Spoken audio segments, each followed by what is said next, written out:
Si l'on parle beaucoup du référendum du 23 juin prochain en Grande-Bretagne, celui qui se joue ce mercredi aux Pays-Bas, beaucoup plus discret et pourtant très symbolique aussi et périlleux pour l'Europe. Officiellement, il s'agit de voter oui ou non à l'accord d'association entre l'Union européenne et l'Ukraine, un accord datant de plus d'1 an. Cet accord entre Bruxelles et Kiev est entré en vigueur en janvier 2015 concernant son volet politique et en 2016 pour le pan commercial, après avoir été ratifié par les 28 membres de l'Union. Souvenons-nous, il était signé en mars 2014 au terme d'une révolution en Ukraine qui déboucha sur une guerre. Pourtant, ce 21 novembre 2013, c'est pacifiquement que les Ukrainiens de Kiev, pro-européens, étaient descendus dans la rue pour protester contre la décision de leur gouvernement d'alors de ne pas signer cet accord comme cela était prévu.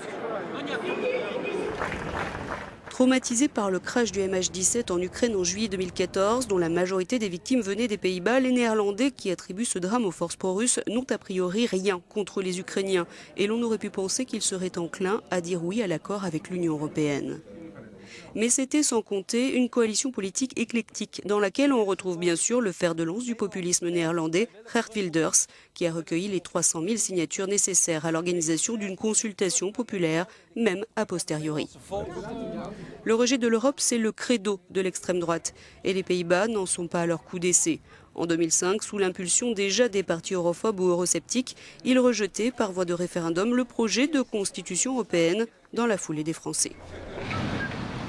11 ans plus tard, la crise des migrants, l'austérité drastique imposée par le gouvernement, une croissance en berne, la baisse du pouvoir d'achat ont alimenté l'euroscepticisme.